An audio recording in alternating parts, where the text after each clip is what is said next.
আসসালামু আলাইকুম প্রিয় দর্শকবৃন্দ, আমি আছি আমার গ্রামের বাড়িতে। তো মায়ের হাতে পিঠা খাওয়ার জন্য আসছি। তো এখন আপনারা দেখতে পাচ্ছেন আমার মায়ের হাতের পিঠা।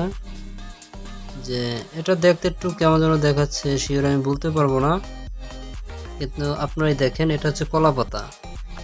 এই কলা পাতার উপরে এটা হচ্ছে চালের আটা, যেটাকে বলে গুড়ি।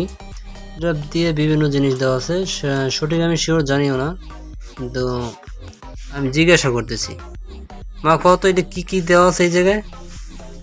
এটা দেওয়া আছে তোমার 1 নাম্বার চাউলের গুঁড়ি। চাউলের গুঁড়ি, এরপর তোমার চিনি, হুম এরপর লবণ, হুম নারিকেল, হুম এরপর এই তাল।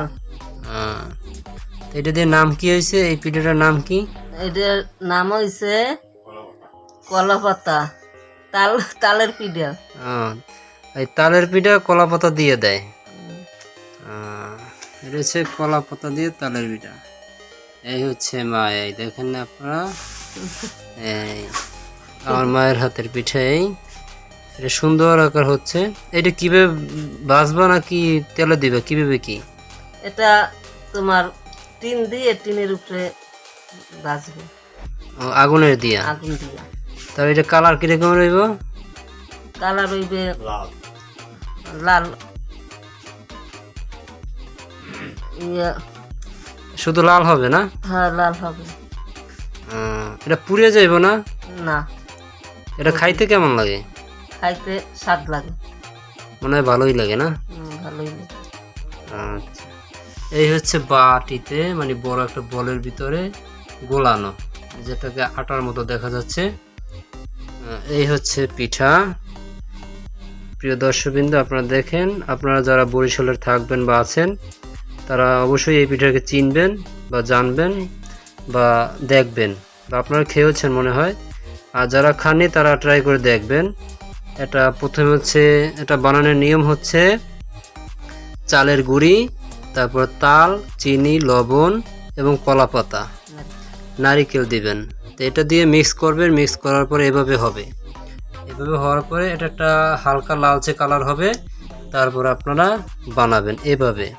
তারপর এটা দিয়ে সম্ভবত ঢাকা হবে, কিন্তু এটা কালারটাও হবে হালকা লাল হবে, খেতে খুব ভালো লাগবে। আপনারা প্রিয় দর্শকবৃন্দ, আপনারা সবাই খাবেন। এটা হচ্ছে বরিশালের ঐতিহাসিকভাবে তালের পিঠা, যেটাকে বরকে, মানে কলা পাতা, যেটাকে আমরা বরিশালে কলা পাতাকে বরক বলি, সেই বরকের উপরে এটা পোড়ানো হবে। এরপর এই পিঠাটা শক্ত হবে, আপনারা খাবেন।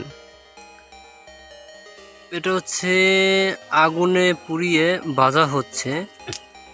এই হচ্ছে পিঠাটা, যেটা হালকা লাল হবে।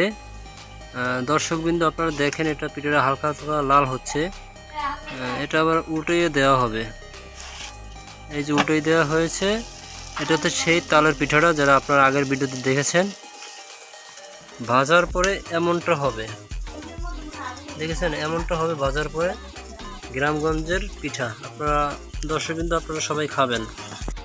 ভিডিওটি দেখার জন্য অসংখ্য ধন্যবাদ সবাইকে।